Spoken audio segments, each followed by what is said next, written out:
Hello बच्चों, ये हमारा कैपेसिटेंस का दूसरा लेक्चर। पिछले वीडियो में हम लोगों ने देखा कि जो भी कंडक्टर होता है, जो भी चालक होता है, हर चालक की अपनी एक कैपेसिटेंस होता है, यानी धारिता होती है।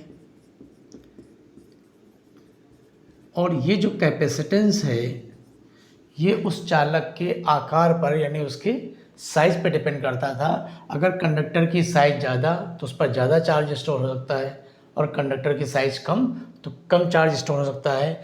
हम लोगों ने स्फेरिकल कंडक्टर यानी एक गोलीय कंडक्टर चालक लेकर देखा था कि जिस गोलीय चालक की जो साइज़ होगी, जो उसकी रेडियस होगी, वो 9 × 10⁹ मीटर हो, तो उस पर कैपेसिटेंस की वैल्यू आई थी 1 फैरड।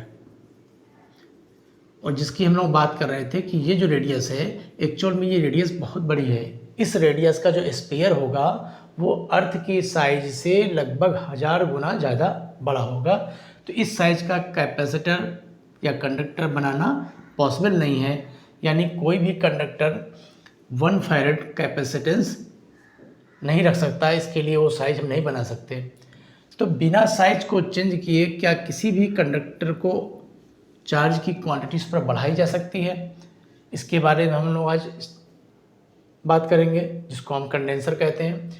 और दूसरी चीज़ हम लोगों ने देखा था कि जो कंडक्टर था, जब उसको आप चार्ज दे रहे हो तो जैसे जैसे आप उसको चार्ज देते जा रहे हो उसका पोटेंशियल बढ़ता जा रहा है, और एक लिमिट के बाद जब इसका पोटेंशियल फुल हो गया तो अब इसको हम और चार्ज नहीं दे सकते।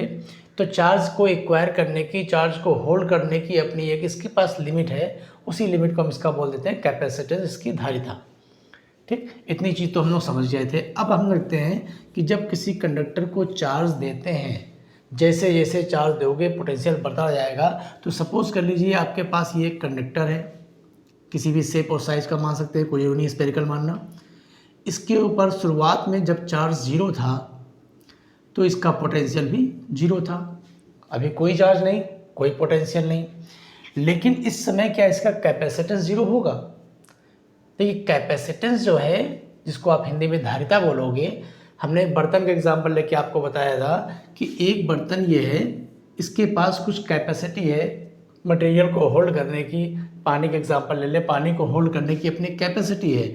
लेकिन जब इस बर्तन को बनाया गया तो कंपनी ने उस समय ही इस पर लिख दिया कि इसकी जो कैपेसिटी है वो 5 लीटर है, यानी 5 लीटर पानी ये स्टोर कर सकता है। और अभी अगर ये बर्तन खाली है बिल्कुल, तो हम बोले कि ये बर्तन खाली है, बाल्टी खाली है, तो इसकी कैपेसिटी कितनी है? तो क्या कैपेसिटी 0 होगी? नहीं, कैपेसिटी फिक्स होती है। कैपेसिटी केवल साइज़ पर डिपेंड करेगी। इस बाल्टी की कैपेसिटी 5 लीटर है, एक दूसरी बाल्टी लेते हैं इससे बड़ी लंबी चौड़ी, तो इसकी कैपेसिटी इससे ज़्यादा होगी।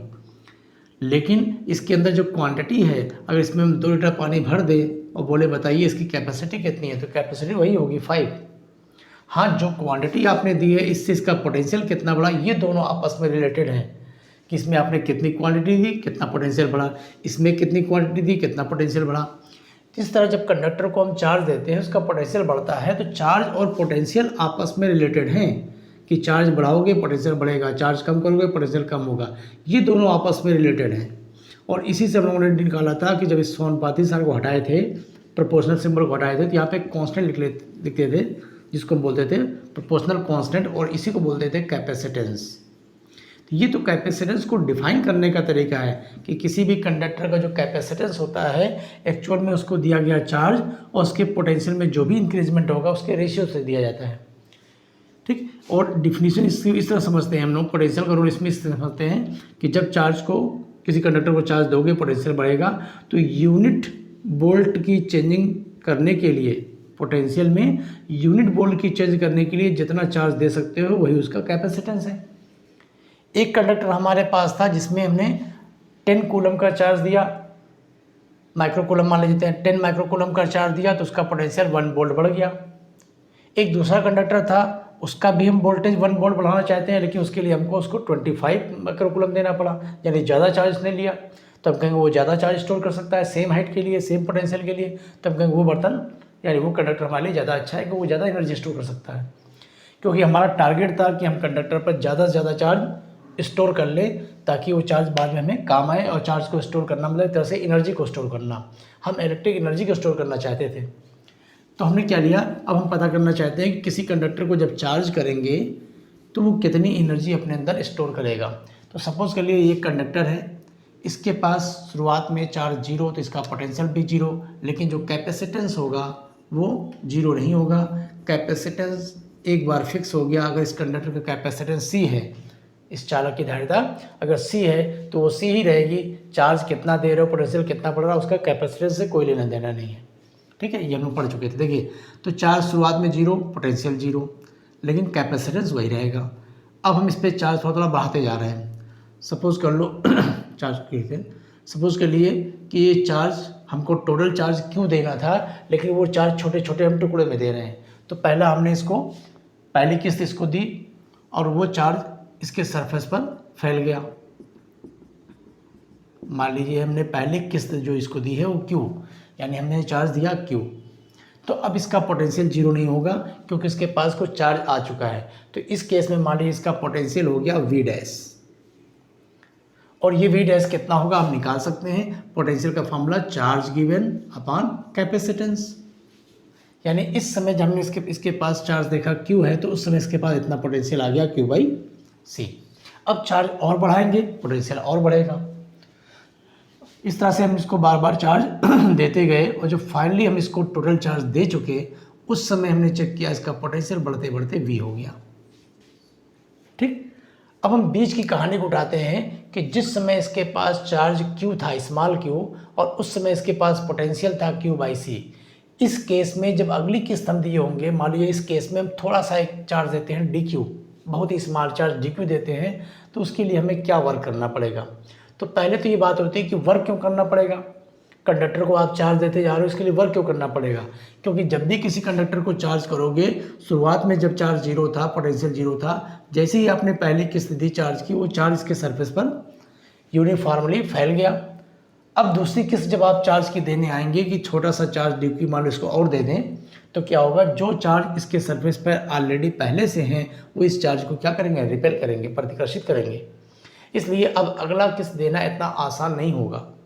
भाई ऑलरेडी इसके सरफेस पर पॉजिटिव चार्ज हैं, अब पॉजिटिव चार्ज और लेकर आ रहे हो आप, तो ये दोनों के बीच में प्रतिकर्षण बल लगेगा, इसलिए आसानी से इस चार्ज को दोबारा आप नहीं दे सकते।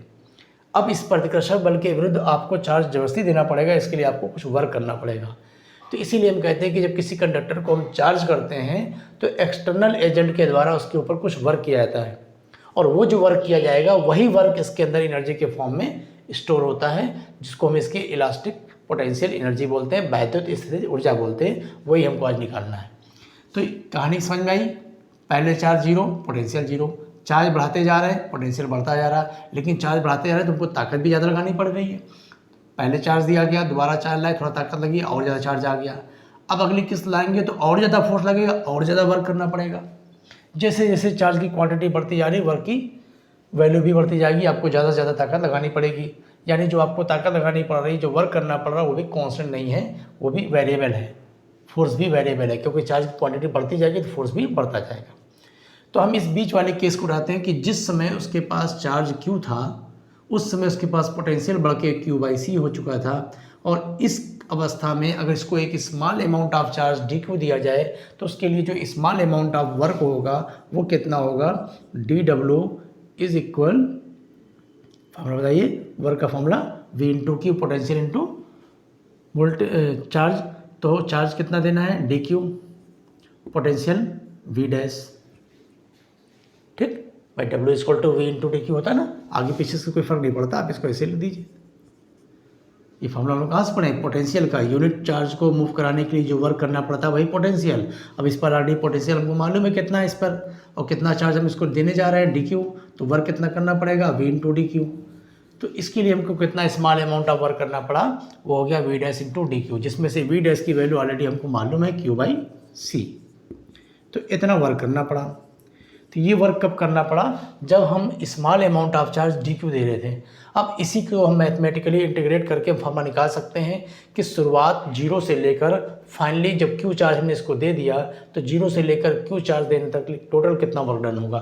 तो टोटल वर्क डन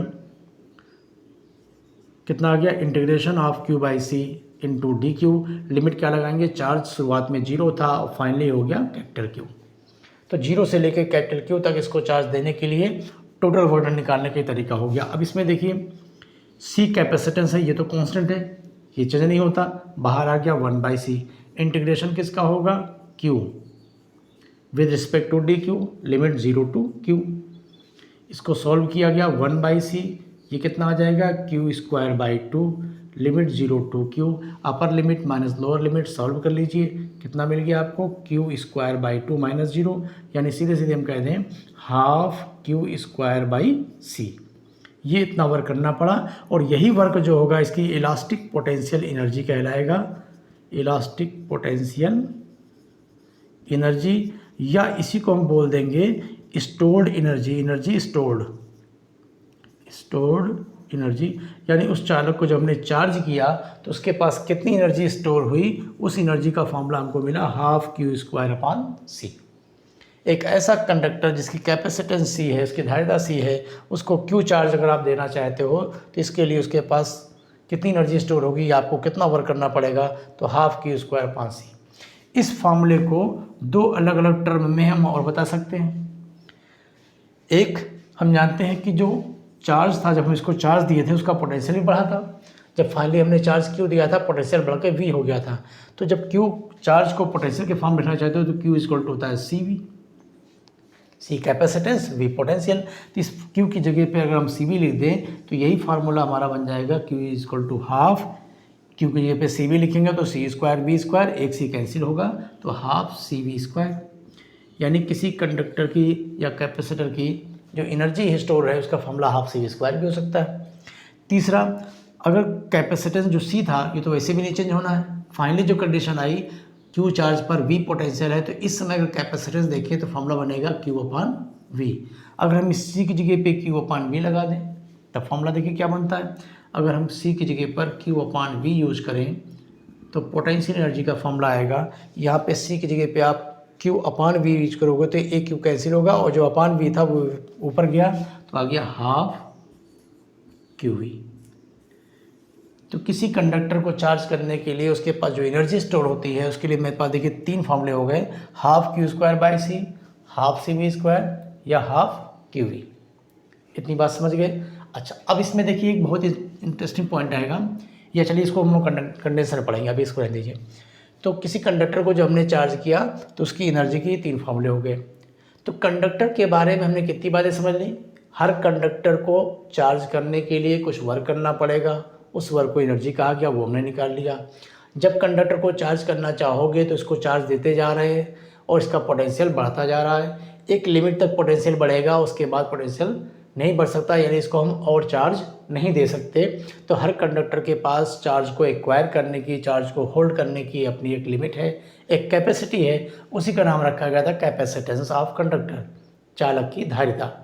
इसको डिफाइन करने के लिए तरीका अपनाया गया था, चार्ज कितना उसके पास है और उसके पास कितना पोटेंशियल है, उसके रेशियो को बोला गया था कैपेसिटेंस।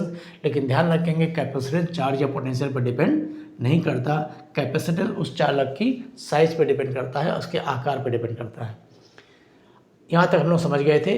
और हमने एक चीज़ ये भी जानी कि हमारा जो उद्देश्य था, हमारा जो पर्पस था किसी कंडक्टर को ज़्यादा से ज़्यादा चार्ज दे सकें ताकि एनर्जी ज़्यादा से ज़्यादा स्टोर हो जाए। हमारी समस्या क्या आ रही थी कि हर चार्ज की अपनी एक लिमिट थी, हर कंडक्टर की लिमिट थी, उस लिमिट से ज़्यादा चार्ज नहीं ले पा रहा क्योंकि उसका पोटेंशियल फुल हो गया। जैसे कि हम लोग बर्तन का एग्जांपल लेते थे कि इस बर्तन के अंदर हम सामान स्टोर करना चाहते हैं, मान लीजिए हमारे पास एक छोटी सी टंकी है, उसमें हम लोग घरों में जैसे आटा वगैरह रखते हैं या चावल रखते हैं, तो मान लीजिए इसमें आटा फुल किया गया तो इसकी एक लिमिट थी कि यहाँ तक भरते गए लिमिट, इसकी आखिरी तक लेवल तक आटा भर गया और ये फुल हो गया। तो हम कहेंगे भाई इसका पोटेंशियल तो फुल हो गया, अब इसमें और ज़्यादा मटेरियल नहीं आ सकता, इसकी एक फिक्स कैपेसिटी है। लेकिन हम देखते थे कि जो हमारा उद्देश्य था ज़्यादा से ज़्यादा मटेरियल स्टोर करने का, तो ज़रा यहाँ पे एक चीज़ समझने की कोशिश करिए कि जब ये आटा इसमें फुल हो गया और अभी हमको थोड़ा सा आटा और हम रखना चाहते थे इस पर, तो या तो इस बर्तन को दूसरा बर्तन लिया गया होता जिसकी कैपेसिटी ज़्यादा था, साइज़ ज़्यादा होती। लेकिन हम कह रहे हैं हमारे पास थोड़ी सा और बचा है, अगर किसी तरह इसकी पोटेंशियल को थोड़ा डाउन कर लें, इसकी जो लेवल है अगर इसको किसी तरह थोड़ा सा डाउन कर लें तो इसमें और क्वांटिटी आ सकती है। ऐसा घरों में डेली लाइफ में होता है। तो हम लोग क्या करते हैं, आटे को ऐसे दबाते हैं, हाथ से दबाने से क्या होता है थोड़ा सा मालिक्यूल इसके पास पास आ गए और यहाँ तक आ गया, इतना दब गया, इतनी जगह खाली हो गई। तो इतनी जगह खाली हो गई तो इसमें और भी मटेरियल हमने डाल दिया। तो ये जो कॉन्सेप्ट यहाँ से निकल रहा है कि अगर यही काम यहाँ हो जाता कि कंडक्टर को जब हम चार्ज दे रहे थे उसका पोटेंशियल बढ़ रहा था, पोटेंशियल फुल हो गया, अगर किसी तरह कोई भी ऐसा तरीका अपनाया जाए जिससे किसी तरह इसके पोटेंशियल को अगर हम थोड़ा सा डाउन कर लें तो उसमें और ज़्यादा चार्ज दे सकते हैं, जिससे उसमें और ज़्यादा एनर्जी स्टोर हो सकती है। अब ये दिमाग में आया कि इसके पोटेंशियल को कैसे डाउन किया जाए। अब पोटेंशियल को डाउन करने का हमारे पास तरीका था। वो तरीका क्या है, हम जानते हैं पोटेंशियल एक स्केलर क्वांटिटी है। अगर यहाँ पर एक कंडक्टर है और इसको आपने प्लस चार्ज दिया तो वो चार्ज इसके सरफेस पर आ गया और इसके पास एक पोटेंशियल हो गया जिसकी वैल्यू आपने पढ़ी 1/4 pi epsilon not Q by R, जहाँ R इसकी रेडियस है। हम चाहते थे इसका पोटेंशियल इतना है, ये फिक्स हो चुका। अब पोटेंशियल किस तरह हम डाउन करना चाहते हैं, बिना साइज बढ़ाए, बिना इस कंडक्टर को चेंज किए, इस पर और ज़्यादा चार्ज स्टोर करने की तरीका अपनाना चाहते हैं। तो उसी चीज़ को हमने ध्यान रखा बर्तन वाले को। तो हमने क्या किया, हमने देखा अगर इस कंडक्टर के पास एक दूसरा कंडक्टर ला के रख दें जो कि अनचार्ज है, कोई चार्ज नहीं दिया गया, ठीक है, इसको हम ला के इसके पास रख दें जो कि अनावेशित है, इसके पास कोई आवेश नहीं है, लेकिन हमने पढ़ा है इलेक्ट्रोमैग्नेटिक इंडक्शन की वजह से इन सारे प्लस के जो चार्ज हैं इसके अंदर के नेगेटिव चार्ज को अट्रैक्ट करेंगे जो इसके आउटर सरफेस पर यहाँ पर आ जाएगा और इसके सारे पॉजिटिव चार्ज दूर जाने के चक्कर में आउटर सरफेस पर दूसरी साइड निकल गए। अब इससे क्या होगा कि इसकी जो पोटेंशियल है इस पोटेंशियल पर फर्क आ जाएगा। सिर्फ इसको रखने भर से इस पर पोटेंशियल कैसे चेंज होगा ये देखिए। पहले ये अकेला था, इसके ऊपर पोटेंशियल कितना था आपने निकाल लिया। अब कहा जाए कि इसके ऊपर कितना पोटेंशियल है तो हम कहेंगे इसके ऊपर पोटेंशियल इसके चार्ज की वजह से भी होगा, इस माइनस चार्ज की वजह से भी होगा और इस प्लस चार्ज की वजह से भी होगा। तो यहाँ पर जो रिजल्टेंट पोटेंशियल आया, पहले सपोज कर लो इसके पास पोटेंशियल था V0, तो पहला वाला जो पोटेंशियल था वो तो इसका अपना रहेगा ही, प्लस इस पर कौन सा पोटेंशियल बढ़ गया, ये नेगेटिव चार्ज वाला जो कि आप माइनस में लोगे। मान लीजिए V1 या मान लीजिए B कंडक्टर है तो इसके पोटेंशियल को VB कह दिए, तो माइनस VB पोटेंशियल मिला और प्लस ये प्लस की वजह से यहाँ पोटेंशियल मिलेगा प्लस का VB। अब बात ये आती है कि जब यहाँ पे आपने कंडक्टर रखा, जितना इधर माइनस होगा उतना ही इधर प्लस होगा, तो ये दोनों का मिला के पोटेंशियल जीरो होना चाहिए, यानी इसके पोटेंशियल पर कोई इफेक्ट नहीं पड़ना चाहिए। लेकिन एक्चुअल में ऐसा होता नहीं है, क्योंकि हमने पढ़ा है कि अगर यहाँ पर आपको पोटेंशियल निकालना है और ये अलग अलग चार्ज रखे हुए हैं तो इस चार्ज की वजह से पोटेंशियल निकालेंगे, इसके लिए निकालेंगे, फिर इसके लिए निकालेंगे, फिर सबको ऐड करेंगे। ऐड करते समय ध्यान देंगे अगर नेगेटिव चार्ज है तो पोटेंशियल नेगेटिव होगा, पॉजिटिव चार्ज है तो पोटेंशियल पॉजिटिव होगा। लेकिन साथ साथ किसी पॉइंट पर जो पोटेंशियल है वो डिस्टेंस पर भी तो डिपेंड करता है भाई। Potential inversely proportional to R, distance बढ़ेगी पोटेंशियल कम होगा। तो अब यहाँ पे देखिए कि ये जो नेगेटिव चार्ज है और ये जो पॉजिटिव चार्ज है दोनों की क्वांटिटी सेम, दोनों के लिए चार्ज की वजह से पोटेंशियल तो इस पर सेम आया, लेकिन ये नेगेटिव चार्ज इससे थोड़ा पास है और पॉजिटिव वाला थोड़ा दूर है। तो पॉजिटिव वाले की वजह से पोटेंशियल यहाँ पे थोड़ा कम होगा और नेगेटिव वाले की वजह से पोटेंशियल ज़्यादा होगा। सपोज कर लो अगर ये पॉजिटिव वाला 5 वोल्ट पोटेंशियल दे रहा है और तो ये माइनस वाला क्या करेगा, थोड़ा ज़्यादा देगा। मान लीजिए माइनस का 6 वोल्ट दे दिया, या माइनस नेगेटिव जो नेचर के हिसाब से ले रहे हैं उसको नंबर से मैच मत करिएगा। तो माइनस वाले का जो इफेक्ट है वो इसके कंपेयर में थोड़ा ज़्यादा होगा, जिसके इसके पास अगर मान लीजिए 10 वोल्ट था, 10 वोल्ट पोटेंशियल था तो 5 वोल्ट इससे मिला 15, लेकिन -6 इससे मिल रहा है तो कितना बचा 9, यानी पोटेंशियल पहले से डाउन हो गया। तो किसी भी कंडक्टर को जो चार्ज है उसके बगल में एक अनचार्ज कंडक्टर रख दिया जाए बिल्कुल थोड़ा सा पास में, तो इससे क्या हो रहा था, इसके पोटेंशियल में अपने आप कमी आ रही थी। और अगर किसी तरह इस प्लस को हटा देते, अगर ये प्लस को हटा दे तो सीधे सीधे इसके पास 10 था और माइनस का 6 मिलता, सीधे 4 आता, यानी पोटेंशियल बहुत ज़्यादा कम हो जाता। और इसको हटाने का तरीका भी आपको मालूम है कि इस कंडक्टर को रखने के बाद नेगेटिव को अट्रैक्ट कर रहा है, पॉजिटिव को दूर भगा रहा है। अगर हम बाहर वाली प्लेट को अर्थ से कर दें तो सारा पॉजिटिव चार्ज अर्थ में चला गया, अब केवल इसके पास नेगेटिव पोटेंशियल बचा। अब यहाँ पर पोटेंशियल में ज़्यादा ही कमी आ गई। तो ये तरीका हम लोग अपनाते हैं कि किसी कंडक्टर के बगल में एक दूसरा कंडक्टर रख दिया जाए तो और उसकी बाहरी प्लेट को अर्थ से जोड़ दिया जाए तो इस कंडक्टर का पोटेंशियल काफ़ी डाउन हो जाएगा। और जब इसका पोटेंशियल डाउन हो गया, जिस तरह से वहाँ बर्तन था दबाने से जगह खाली हो गई थी, तो यहाँ भी पोटेंशियल डाउन हो गया, यानी पोटेंशियल खाली हो गया। अब उस पोटेंशियल को भरने के लिए, उस हाइट को भरने के लिए और ज़्यादा चार्ज हम दे सकते हैं। ये सिद्धांत है, यही हमारा कॉन्सेप्ट है किसका, कैपेसिटर का। जो कैपेसिटर बनाया गया, कैपेसिटर जिसको हम लोग डेली लाइफ में अपने घरों में इसको कंडेंसर नाम से जानते हैं, जो पंखों में लगा होता है कंडेंसर। तो जो कैपेसिटर है, कैपेसिटर बनाने का कॉन्सेप्ट क्या था कि हम किसी भी कंडक्टर पर ज़्यादा से ज़्यादा एनर्जी स्टोर करना चाहते थे। हमारी समस्या क्या थी कि ज़्यादा एनर्जी स्टोर करना है तो एक ऐसा कंडक्टर चाहिए जिसकी कैपेसिटी ज़्यादा हो। और कैपेसिटी किस पे डिपेंड कर रही थी, साइज़ पर डिपेंड कर रही थी। हमने देखा था कि अर्थ के साइज से भी 1000 गुना बड़ा कंडक्टर बनाएंगे तब जाके उसकी कैपेसिटी 1 फैराड होगी। तो हमारा जो उद्देश्य यहाँ पूरा नहीं हो रहा था, तो हमने एक दूसरा तरीका अपनाया कि हम उसकी साइज़ को भी ज़्यादा बड़ा नहीं रखना चाहते हैं, लेकिन फिर भी ज़्यादा से ज़्यादा एनर्जी स्टोर कर ले। तो इसके लिए क्या तरीका अपनाया गया, ये डिवाइस बनाई गई कैपेसिटर। तो कैपेसिटर की डेफिनेशन क्या बनी, कैपेसिटर इज अ डिवाइस, ये क्या है, एक डिवाइस है which can store more energy without change it's size. बिना कंडक्टर की साइज को चेंज किए उस पर ज़्यादा से ज़्यादा एनर्जी स्टोर करने के लिए जो तरीका अपनाया गया, उस डिवाइस का नाम रखा गया कैपेसिटर। तो कैपेसिटर कॉन्सेप्ट समझ में आ गया। अब कैपेसिटर बनाते कैसे हैं, तो कैपेसिटर एक्चुअल में दो कंडक्टर का पेयर होता है जो बहुत पास पास रखे जाएंगे और इनके ऊपर अपोजिट चार्ज होंगे। अगर दो कंडक्टर पास पास रखे हों, दोनों पर अपोजिट चार्ज हों, प्लस और ये माइनस, क्वांटिटी अलग अलग हो सकती है, तो इस पेयर का नाम ही रखा जाएगा कैपेसिटर। और इन दोनों कंडक्टर को हम बोल देंगे ये कैपेसिटर की प्लेट्स हैं। अब ये दोनों कंडक्टर आप किसी भी शेप का ले सकते हो। अगर आपने दो कंडक्टर इस तरह से लिया सर्कुलर शेप में, दो आपके पास चकती डिस्क टाइप में था, आपने बैटरी से कनेक्ट किया दोनों को, इसको प्लस दिया, इसको माइनस दिया, बीच की डिस्टेंस कुछ रखी, कम से कम डिस्टेंस रखी जाती है, ठीक। तो ये हमारा क्या बन गया, कंडेंसर बन गया कैपेसिटर। अब इसमें ज़्यादा से ज़्यादा एनर्जी आप स्टोर कर सकते हैं। तो कैपेसिटर क्या है, दो कंडक्टर का पेयर है जिसमें से दोनों पर अपोजिट चार्ज होते हैं, अनलाइक चार्ज होते हैं, और ये बहुत ही पास रखे जाते हैं, ठीक। इतनी बात समझ गए। चलिए अब आगे देखते हैं। तो जो कैपेसिटर बनाने के लिए दो कंडक्टर लेंगे, उन दोनों कंडक्टर को हम क्या बोल देंगे, कैपेसिटर की प्लेट्स। अब वो कैपेसिटर की जो प्लेट्स है, जो कंडक्टर है, वो किसी भी शेप का हो सकता है, ठीक। अगर दोनों का शेप हमने स्फेरिकल लिया, दो स्फेरिकल कंडक्टर पास पास रख दिए, तो जो कंडेंसर बनेगा, जो कैपेसिटर बनेगा, उसका नाम हम बोल देंगे स्फेरिकल कैपेसिटर। और अगर हमने सिलेंडर शेप में दो कंडक्टर लिए, तो जो कैपेसिटर बनेगा वो कहलाएगा सिलेंड्रिकल कैपेसिटर। हमारे सिलेबस में क्या है, पैरेलल प्लेट कैपेसिटर। इसमें क्या होता है, दो प्लेटें जो कि एक दूसरे के पैरेलल पास पास रखी जाती हैं,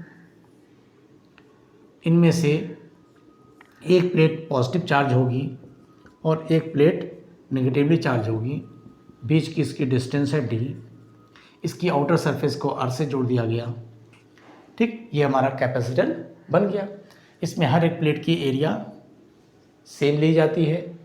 तो जब दो समांतर रेक्टेंगल शेप में दो प्लेटें ली गई हैं, जो इन्हीं रेक्टेंगल शेप हो, वही हमने बताया स्क्वायर शेप भी ले सकते हैं और सर्कुलर शेप भी ले सकते हैं। बस दोनों एक दूसरे के पैरेलल ऐसे रख दिए जाए पास पास, उनमें से एक तरफ से चार्ज दिया गया, एक को अर्थ से जोड़ा गया, तो ये हमारा जो डिवाइस बनी ये कैपेसिटर हो गया। इसके बीच में, दोनों प्लेटों के बीच में एनर्जी स्टोर होती है। तो इसमें जो पॉइंट्स याद करने हैं आपको, वो क्या याद करने हैं कि कैपेसिटर जो होता है, capacitor is a device which can या which is used to store energy, ठीक। अब देखिए यहाँ पे एक प्रश्न ये भी उठता है कि एनर्जी स्टोर करने के लिए हमारे पास एक डिवाइस तो ऑलरेडी थी, वो क्या था, बैटरी। बैटरी भी एनर्जी स्टोर करती थी, हमें कैपेसिटर बनाने की क्या ज़रूरत थी। तो हमें इन दोनों का डिफरेंस समझना पड़ेगा कि बैटरी के एनर्जी स्टोरेज और एक कैपेसिटर यानी कंडेंसर के एनर्जी स्टोरेज में फ़र्क है। और साथ साथ ये भी जानना पड़ेगा कि कैपेसिटर क्यों बनाना पड़ा, इसका यूज़ क्या था। देखिए बैटरी जो होता है ये भी एनर्जी स्टोरेज है, ये भी एनर्जी स्टोरेज है। जो बैटरी होती है ये अपने पास धीरे धीरे धीरे धीरे एनर्जी स्टोर करती है, अपने आप को फुल करती है। और जब इससे हम एनर्जी मांगते हैं तो उस केस में सॉरी उस केस में जब हमको एनर्जी रिलीज़ करती है, जो एनर्जी देती है, ये एनर्जी रिलीज़ करने का भी इसका एक फिक्स रेट है। उस रेट से एनर्जी आपको धीरे धीरे देती रहेगी और जब तक ये ख़त्म नहीं जाएगा तब तक इस एनर्जी आप लेते रहिए, कुछ समय तक ये काम करता रहेगा। कैपेसिटर क्या होता है, ये एक ऐसी डिवाइस है जो अपने पास धीरे धीरे चार्ज लेकर अपनी एनर्जी को स्टोर करेगा। लेकिन जब आप एनर्जी मांगेंगे इससे, जब एनर्जी रिलीज़ करने की बारी आएगी तो रिलीजी एट अ मोमेंट, या कह सकते हो एट वंस या सडनली, ये अपनी सारी एनर्जी को क्या करता है, एक ही पल में अचानक दे देता है। बैटरी क्या करती है, एनर्जी स्टोर करती है। जब उससे एनर्जी मांगते हैं तो एक फिक्स रेट पर एनर्जी उसमें से निकलती है कंटिन्यू, और कब तक निकलेगी, जब तक एनर्जी पूरी ख़त्म ना हो जाए। इसमें कुछ टाइम लगेगा। कैपेसिटर चार्ज होता है, चार्ज होने के बाद अपने आप को फुल किया, और जैसे ही हमने इससे एनर्जी मांगा तो इसने सारी एनर्जी को एक ही बल्क में, एक ही झटके में आपको पूरा झटके से दे देगा। तो इसका इफेक्ट ज़्यादा होगा। ठीक, अब इसकी ज़रूरत कहाँ पड़ती है? देखिए इसकी ज़रूरत तो हम लोग बैटरी की तो नॉर्मल यूज़ में, जहाँ पर हमको कंटिन्यूअस करंट चाहिए वहाँ पे इसका यूज़ कर लेते हैं। लेकिन कुछ चीज़ें ऐसी होती हैं जहाँ पर हमको एक ही पल में बहुत ज़्यादा हैवी करंट की ज़रूरत पड़ती है, वहाँ पर कैपेसिटर का यूज़ होता है।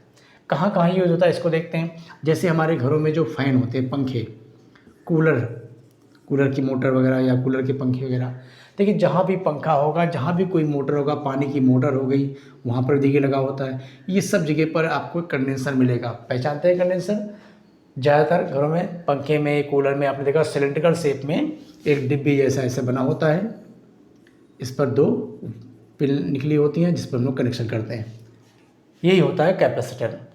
ठीक, अब देखिए इसका क्या यूज़ होता है, कहाँ कैसे यूज़ हो रहा है, क्यों हो रहा है। तो हम देखते हैं जितनी भी पंखे हैं, कूलर हैं और पानी की मोटर है, जहाँ भी कॉइल सिस्टम होगा, जिसके अंदर भी, जैसे पंखों में क्या होता है, कॉइल भरा होता है, जब कहते हैं कॉइल जल गया, तो जहाँ भी मोटर वाला कॉन्सेप्ट आएगा, हम मोटर वाली चीज़ों के बारे में जानते हैं कि किसी भी मोटर को स्टार्ट करने के लिए ज़्यादा फोर्स की ज़रूरत पड़ती है। ठीक, जैसे कि हम लोगों ने फ्रिक्शन चैप्टर में पढ़ा था कि साइकिल को शुरुआत में स्टार्ट करने के लिए हमको ज़्यादा फोर्स लगाना पड़ता है, क्योंकि स्टैटिक फ्रिक्शन की वजह से। लेकिन जब एक बार साइकिल मूव कर जाती है, चलने लगती है, तो उस गति को मेंटेन करने के लिए, उस स्पीड को बनाए रखने के लिए हमको कम फोर्स की जरूरत पड़ती है, आराम से वो चलती रहती है। लेकिन शुरुआत में 2-4 पैडल हमको तेज़ तेज़ मारनी पड़ेगी। तो सेम ये कॉन्सेप्ट होता है, जितनी भी मोटर वाली चीज़ें होती हैं उनको स्टार्ट करने के लिए बहुत ही हैवी करंट चाहिए, और वो करंट लगभग होती है 25 एम्पियर से ज़्यादा, 25 से 50 आसपास होता है। इतनी हैवी करंट हमको चाहिए। और हमारे घरों में जो नॉर्मल करंट जो वायर में आ रही है वो 5 एम्पियर, बहुत ज़्यादा यूज़ करेंगे हीटर वगैरह तो 15 एम्पियर, इससे ज़्यादा करंट हम लोग यूज़ नहीं करते। जो हमारा घर में जितने भी अप्लायंसेस हैं वो सब इतने के बीच में ही चल जाते हैं। लेकिन जो मोटर वगैरह है, बता रहा है कि उसको चलाने के लिए कम से कम इतनी करंट चाहिए तब वो स्टार्ट होगा, और एक बार जब स्टार्ट हो जाए तो उसको मेंटेन रखने के लिए भी इतनी हैवी करंट नहीं चाहिए। तो इसके लिए हम देखते हैं कि जब हमारे पंखे का कंडेंसर वीक हो जाता है या कंडेंसर हटा दें, ख़राब हो जाए, तो हम देखते हैं पंखा नहीं चलता। अक्सर सब लोगों ने फील किया होगा कि जब कंडेंसर वीक हो जाता है, पंखे पुराने हो जाते हैं, आप स्विच ऑन करते हो तो आवाज़ करता है इसे, लेकिन चलता नहीं है, पता नहीं चलेंगे नहीं चलेंगे। तो उसका एक तरीका हम लोग घरों में क्या पढ़ाते थे देसी, कि डंडा लेकर उसको पंखे को ऐसे घुमा देते थे, तो घुमा देते, एक बार स्पीड पकड़ लिया, फिर वो चलने लगता था। वो जो काम कंडेंसर को करना चाहिए था वो काम डंडा लेकर हम लोग करते थे। ठीक, तो कंडेंसर यही काम करता है कि उसको मोशन को स्टार्ट करने के लिए जो हैवी करंट चाहिए वो देता है। कैसे कि जैसे हम स्विच को ऑन करते हैं, करंट हमारी पहले कंडेंसर में जाती है, कंडेंसर अपने आप को चार्ज करता है, चार्ज करने के बाद पंखे को एक झटके में पूरी करंट देता है, एक झटका लगता है फोर्स का, वो स्टार्ट हो जाता है। ठीक, ये इसका काम है, ये समझ में आ गया। अच्छा, तो कैपेसिटर क्या हो गया? कैपेसिटर एक डिवाइस है जो एनर्जी स्टोर करती है। एनर्जी स्टोर करने के बाद एनर्जी रिलीज करने की बारी आती है तो एट ए मोमेंट वो अपनी सारी एनर्जी को एक ही साथ स्टोर करता है। इसका यूज़ कहाँ कहाँ हो गया? फैन, कूलर, मोटर में। एक एग्जांपल देखिए, और इसका बहुत यूज़ करते हैं कैमरा वगैरह में। कैमरे में आप देखे होंगे जब आप फ़ोटो क्लिक करते हैं तो एक फ्लैश चमकता है जो बहुत ज़्यादा लाइट देता है और फ़ोटो आपकी बड़ी अच्छी आती है। और इसके अंदर अगर सेल को देखें तो एक पतला सा पेंसिल सेल लगा होता है। एक पेंसिल सेल से इतनी हैवी करंट, इतनी हैवी लाइट आप पैदा नहीं कर सकते। तो आप सोच रहे होंगे जो सेल लगा हुआ है इससे ये फ्लैश चल रहा, नहीं। अगर ऐसा होता तो जो लोगों ने इस्तेमाल किया होगा देखा होगा, जब एक फ़ोटो क्लिक कर लेते हैं तो उसके बाद थोड़ी देर के लिए हमको रुकना पड़ता है अगली फ़ोटो के लिए, कि जो अगली फ़ोटो के लिए तैयार होने के पहले वहाँ पे एक रेड लाइट जलती है। जब रेड लाइट जलती है तो हाँ, अब हम तैयार हो गए अगली फ़ोटो के लिए। वो एक्चुअल में क्या होता है कि इसके अंदर एक कैपेसिटर लगा होता है। ये बैटरी इस जो फ्लैश लाइट लगी हुई थी इसको एनर्जी नहीं दे रही है, ये बैटरी कंडेंसर को चार्ज करती है। और कंडेंसर जब चार्ज होता है, होते होते चार्ज फुल हो जाता है तो यहाँ पे इंडिकेट कर देता है रेड लाइट जलाकर कि मैं तैयार हूँ। अब आप जैसे ही क्लिक करेंगे तो ये सारी एनर्जी अपनी क्या करेगा, उस फ्लैश लाइट को देता है और फ्लैश लाइट झटके से पूरी ढेर सारी रोशनी दे देती है और हमारा कंडेंसर डिस्चार्ज हो गया। जैसे ही डिस्चार्ज हुआ यहाँ पर लाइट जल गई कि अब हम तैयार नहीं हैं, अब अगली फ़ोटो खींचना है, थोड़ा वेट करिए, हम अपने आप को चार्ज कर लें। फिर अपने आप को चार्ज करता है, फिर इंडिकेट हो गया कि भाई रेडी हो गए, फिर अगली फ़ोटो आप क्लिक करते हैं। ठीक, अब तो खैर डिजिटल कैमरे वगैरह आ गए तो अलग चीज़ हो गया पूरा। तो जहाँ भी हमको हैवी करंट की जरूरत पड़ती है वहाँ पर इस कंडेंसर का यूज़ होता है। तो कंडेंसर का यूज़ हम लोग समझ गए, इसको बनाने का क्या मेरा मकसद था ये समझ गए। अब हम इसको बनाते हैं तो उसके लिए हम लोग क्या एग्जाम्पल लेके चल रहे हैं, पैरेलल प्लेट कैपेसिटर। इसका नाम है पैरेलल प्लेट कैपेसिटर। हमारे सिलेबस में यही है, इसी के ऊपर ही क्वेश्चन पूछे जाते हैं। पैरेलल प्लेट कैपेसिटर, समांतर प्लेट संधारित्र, समांतर प्लेट संधारित्र, हिंदी में बोलते हैं संधारित्र। तो समांतर प्लेट संधारित्र बनाने के लिए क्या किए, दो हमने कंडक्टर लिया जो जिनको एक दूसरे के पैरेलल डी डिस्टेंस पे रख दिया गया। एक को चार्ज दिया गया था प्लस क्यू, वो चार्ज पर आ गया, इसकी वजह से इसकी इनर सरफेस पे माइनस चार्ज आया और आउटर सरफेस वाला चार्ज सब अर्थ में चला गया। ये दो पेयर बन के तैयार हो गए प्लस और माइनस के, ये हमारा एक कैपेसिटर बन गया। अच्छा, जो कंडक्टर था जब इसको हम चार्ज करके रखते थे, मान लीजिए कुछ तो एनर्जी स्टोर होती थी, भाई कम थी साइज कम होने की वजह से, ठीक है, फिर भी जो भी एनर्जी स्टोर होती थी, हमने बताया था पिछली वीडियो में कि हमने चार्ज करके एक कंडक्टर को रख लिया और कुछ दिनों के बाद उसको निकाला तो हमने देखा उसके पास कोई चार्ज बचा ही नहीं, सारी एनर्जी खत्म हो गई। तो सारी एनर्जी कहाँ गई, एक्चुअल में जब ये चार्ज हुआ था तो अपने चारों तरफ इलेक्ट्रिक फील्ड क्रिएट कर रहा था और यहाँ से वैद्युत बल रेखाएँ इस तरह से निकल रही थी, क्योंकि हम जानते हैं प्लस से बल रेखाएँ निकलती हैं, लाइन ऑफ फोर्सेस निकलती हैं। और ये कहाँ तक जाती हैं, तो हम कहेंगे जब तक इसको नेगेटिव चार्ज नहीं मिलेगा तब तक ये ऐसे बढ़ती रहेंगी, चाहे इनको इनफाइनाइट तक जाना पड़े। एक नेगेटिव चार्ज की खोज में ये निकली हुई हैं, जिससे क्या हो रहा है, धीरे धीरे इसके अंदर से इलेक्ट्रिक फील्ड निकल रही, फैलती जा रही, तो वीक होती चली जाएंगी, कमज़ोर होती चली जाएंगी। तो जो भी एनर्जी आप यहाँ पे स्टोर कर रहे थे वो एनर्जी बाउंडेड नहीं थी। देखिए दो समस्या हो गई, एक तो एनर्जी बहुत ज़्यादा स्टोर नहीं कर पा रहे थे, ठीक, और दूसरा जो भी एनर्जी स्टोर किए भी थे तो एनर्जी बाउंडेड नहीं थी, एनर्जी हमारी यहाँ से लेकर इनफाइनाइट तक बीच में फैल गई है। तो उस दोनों समस्या को दूर करने का हमारा ये साधन आया कि इसमें एनर्जी भी हम ज़्यादा स्टोर कर सकते हैं और दूसरा एनर्जी को बाउंड कर सकते हैं। बाउंड कैसे करेंगे, देखिए यहाँ पर जो रेज निकल रही थी किसकी तलाश में, नेगेटिव की तलाश में। अब जिस चीज़ की तलाश में आप दूर दूर तक भटक रहे हों, अगर वो चीज़ आपके पास ही आ जाए तो आपको जाने की कोई ज़रूरत नहीं है। तो हम क्या करेंगे, इसके पास में एक नेगेटिव कंडक्टर ला के रख देंगे, तो जो भी रेज यहाँ से निकलेंगे वो नेगेटिव पर जाकर ख़त्म हो जाएंगे। तो इन दोनों के बीच में ये जो एरिया है, इतनी एरिया में एनर्जी स्टोर हो गई। वही कॉन्सेप्ट यहाँ पे अपनाते हैं, दो प्लेटों को रखा गया प्लस और माइनस, तो प्लस प्लेट से लाइन ऑफ फोर्सेज निकली, माइनस की तरफ गई, तो प्लस से माइनस के बीच में एक इलेक्ट्रिक फील्ड बनी और इस इलेक्ट्रिक फील्ड के फॉर्म में हमारी एनर्जी इसके बीच में स्टोर हो जाती है। आप चार्ज के फॉर्म में भी कह सकते हो, इलेक्ट्रिक फील्ड के फॉर्म में भी कह सकते हो, यानी किसी कंडक्टर में जो एनर्जी स्टोर होती है किस फॉर्म में स्टोर होती है, तो उसका आंसर होगा इलेक्ट्रिक फील्ड के फॉर्म में, इलेक्ट्रिक पोटेंशियल एनर्जी के फॉर्म में स्टोर होती है।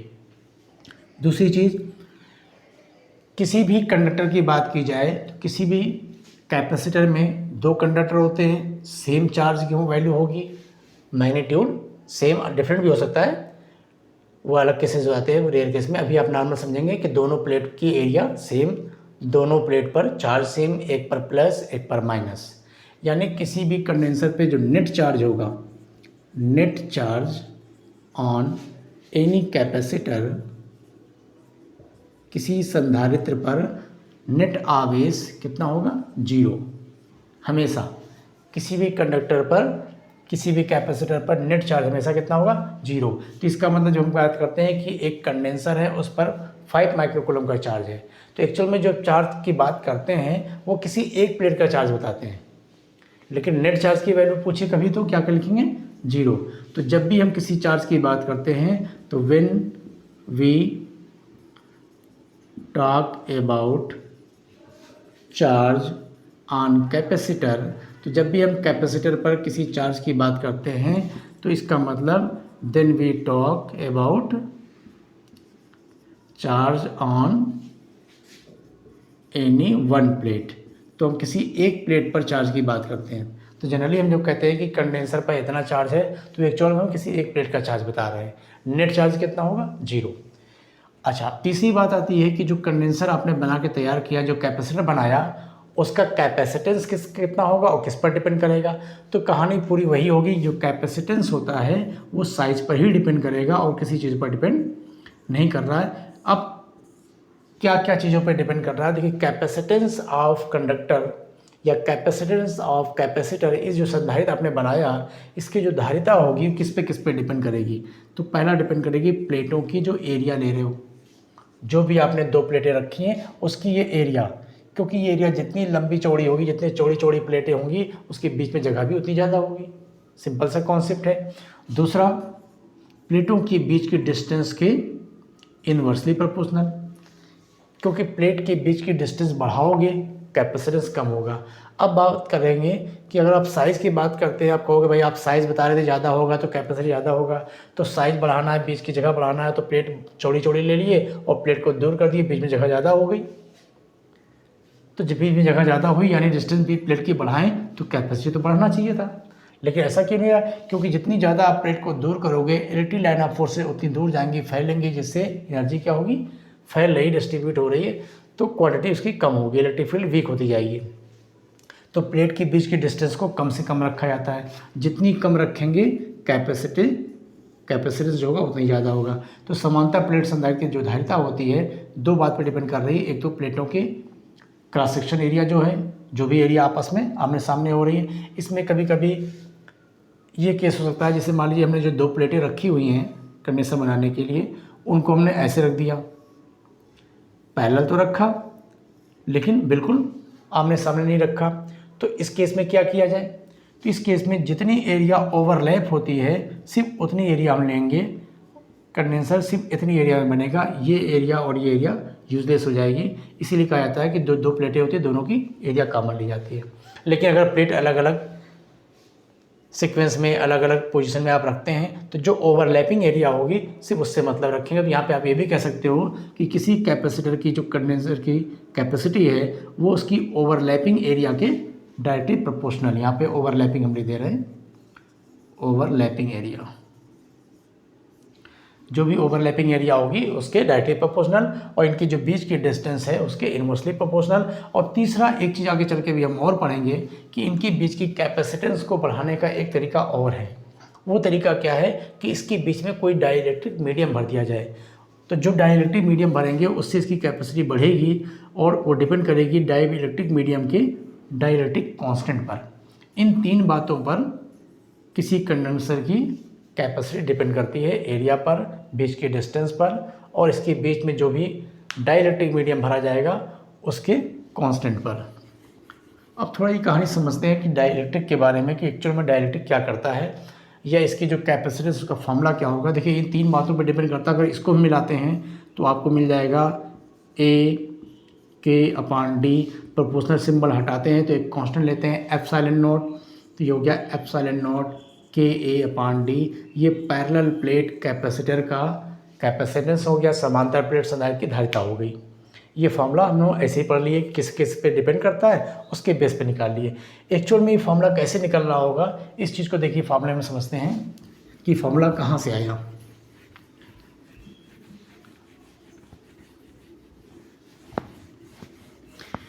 देखिए हम लोगों ने इलेक्ट्रिक फील्ड गॉस थ्योरम वाला जब चैप्टर पढ़ा था तो उसमें देखा था अगर हमारे पास एक इनफाइनाइट चार्ज वाली कोई प्लेन शीट रखी हो तो उस शीट से आसपास उसके चारों तरफ कहीं भी इलेक्ट्रिक फील्ड कितनी होती है, तो हम लोग फार्मूला पढ़ते थे कि अगर ये कोई प्लेन शीट है जो कि चार्ज है पूरी, तो इस प्लेन शीट के चारों तरफ आसपास कहीं भी इसके इलेक्ट्रिक फील्ड निकाली जाए तो इलेक्ट्रिक फील्ड का फॉर्मूला था sigma upon 2 epsilon not.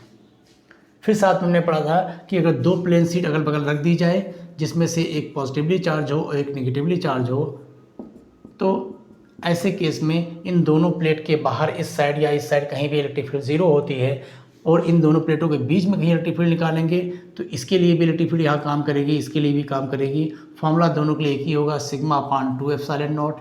Direction का फ़र्क होगा, इस प्लस के लिए इलेक्ट्रिक फील्ड इधर और इस माइनस के लिए इसी की तरफ, दोनों इलेक्ट्रिक फील्ड ऐड हो गई तो टोटल इलेक्ट्रिक फील्ड जो आती थी वो हम लोगों ने पढ़ा था कि ये दोनों मिलकर हो जाएगा सिग्मा अपान एप्सिलॉन नॉट, जहाँ सिग्मा क्या होता है सरफेस चार्ज डेंसिटी। अगर इसको आपने चार्ज क्यू दिया हुआ था और इसकी एरिया ए थी तो surface charge density equal to हो जाएगा क्यू अपान ए और अपान एप्सिलॉन नॉट, तो इलेक्ट्रिक फील्ड की वैल्यू हो गई Q upon epsilon naught A. तो एक्चुअल में जब दो प्लेटों को रख कर हमने किसी को चार्ज दिया, इधर अर्थ से जोड़ा, प्लस चार्ज आया, माइनस चार्ज आया, बीच की डिस्टेंस डी है, तो इन दोनों प्लेटों के बीच में जो इलेक्ट्रिक फील्ड आई उसकी वैल्यू कितनी होती है क्यू अपान एप्सिलॉन नॉट ए। इतनी इलेक्ट्रिक फील्ड इसके बीच में आ गई। और हमने पढ़ा कि किसी भी कंडेंसर की या किसी भी कंडक्टर की, किसी चालक की जो धारिता होती है क्या होती है कि आपने कितना चार्ज दिया और उसका कितना पोटेंशियल चेंज हुआ, उसी के रेशियो को बोलते हैं। तो इसकी जो कैपेसिटी होगी कितनी होगी, चार्ज हमने दिया था Q और इसके बीच में जो इलेक्ट्रिक फील्ड आ गई, इलेक्ट्रिक फील्ड आने से पोटेंशियल डिफरेंस बना, क्योंकि इलेक्ट्रिक फील्ड और पोटेंशियल डिफरेंस में रिलेशन आपको मालूम है E equal to V by D, तो V इक्वल टू हो गया E इंटू डी। E की वैल्यू वहाँ से आई है Q upon epsilon naught A into D, इतना पोटेंशियल आ गया, प्लेटों के बीच में इतना पोटेंशियल डिफरेंस आ गया। तो किसी कंडक्टर की जो कैपेसिटी है charge given upon change in potential यानी पोटेंशियल डिफरेंस। तो चलो भाई Q और पोटेंशियल डिफरेंस कितना आया Q upon epsilon naught A into D, Q से Q कैंसिल आउट, तो C की वैल्यू आ गई epsilon naught A upon D.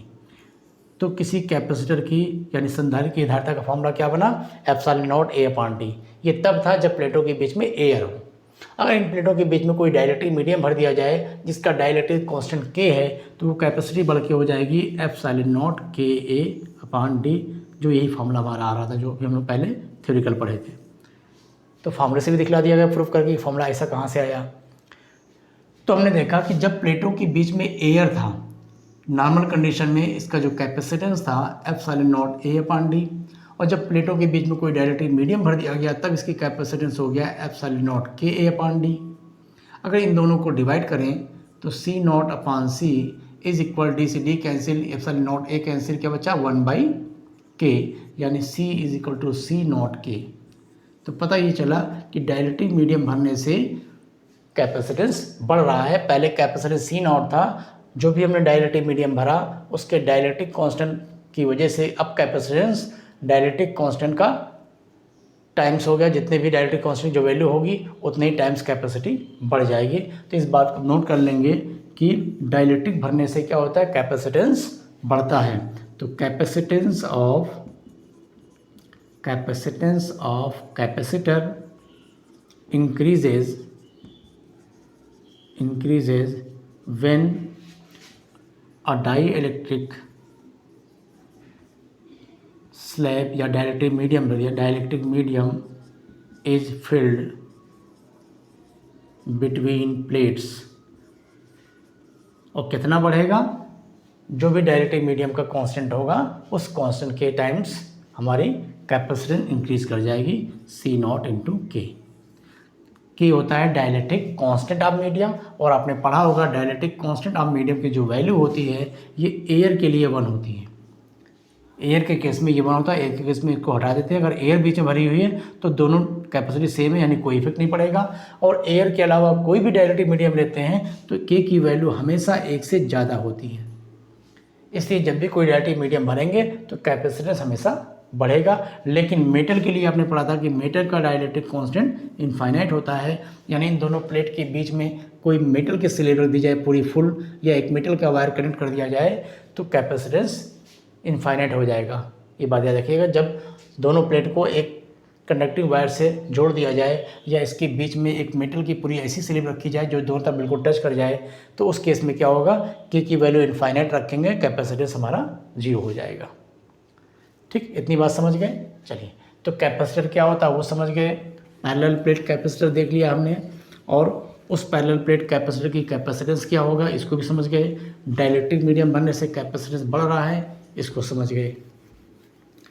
अब बात आती है कैपेसिटर के यूज की। तुमने बताया कैपेसिटर कहाँ कहाँ यूज़ होता है, उसको भी हमने देखा, जहाँ पर हमको हैवी करंट की ज़रूरत पड़ेगी। अब जिस तरह से हम लोग फिजिक्स में रजिस्टर पढ़ते थे, रेजिस्टेंस के बारे में, रेजिस्टेंस और इसका सिंबल हम लोग कुछ इस तरह से बनाते थे, आर से लिखा जाता था। इसकी यूनिट क्या होती थी, ओम, ऐसे लिखते थे ओम। इसी तरह से अब हमने एक नई चीज़ पढ़ ली, एक नई डिवाइस पढ़ी, कैपेसिटर। तो कैपेसिटर का भी कुछ सिंबल होता है। तो कैपेसिटर का जो सिंबल होता है वो इस तरह से दो लाइनें खींची जाती हैं। ध्यान दीजिएगा, सेल के लिए भी हम लोग दो लाइन खींचते थे, लेकिन उसमें एक लाइन बड़ी होती थी, एक छोटी। बड़ी वाली लाइन प्लस पोल को इंडिकेट करती थी और छोटी वाली माइनस को। कैपेसिटर में दोनों लाइनें इक्वल लेंथ की होनी चाहिए, या कहीं कहीं बुक में देखेंगे अब सिंबल ऐसे बनता है, एक लाइन सीधी होती है और दूसरी लाइन हल्की सी ऐसे कर देते हैं। ये दोनों कैपेसिटर के सिंबल हैं और इसकी जो यूनिट होती है वो आपने पढ़ी है, फैरड। और ये भी पढ़े थे कि फैरड बहुत बड़ी यूनिट होती है, इसलिए इसके लिए माइक्रो फैरड या पिको फैरड का यूज़ करते हैं। तो आपको म्यू एफ या पी एफ इस तरह से लिखा मिलेगा। तीसरी चीज़, अभी हम लोग आगे चल के फिजिक्स में एक चीज़ पढ़ेंगे, इंडक्टर। इंडक्टर उसका सिंबल इस तरह से होता है, जो कॉइल वगैरह होती है, वायर को लपेट दिया जाए उस चीज़ को इंडक्टर बोलते हैं, ठीक। और इसका सिंबल एल, इसका सी, इसका आर, और इसकी जो यूनिट होगी वो आपने पढ़ेंगे, इसकी यूनिट हेनरी। हेनरी ये भी हम लोग बहुत आगे चल के पढ़ेंगे। तो फिलहाल जिस तरह से एक से ज़्यादा रेजिस्टेंस को सर्किट में इस्तेमाल किया जाता था ज़रूरत के हिसाब से, इसी तरह एक से ज़्यादा कैपेसिटर भी किसी सर्किट में ज़रूरत के हिसाब से यूज़ करेंगे। इसके लिए कैपेसिटर को हम लोग सीरीज़ और पैरेलल में जोड़ेंगे, जैसे रजिस्टर को जोड़ते थे। फार्मूला थोड़ा सा डिफरेंस होगा कि रजिस्टर को जब हम सीरीज में जोड़ते थे तो सीरीज में एक करंट आता था, R1 plus R2 plus R3 normally add कर लेते थे, और पैरेलल में इसका इक्विवेलेंट निकालने के लिए 1/R1 1/R2 ऐसे करते थे।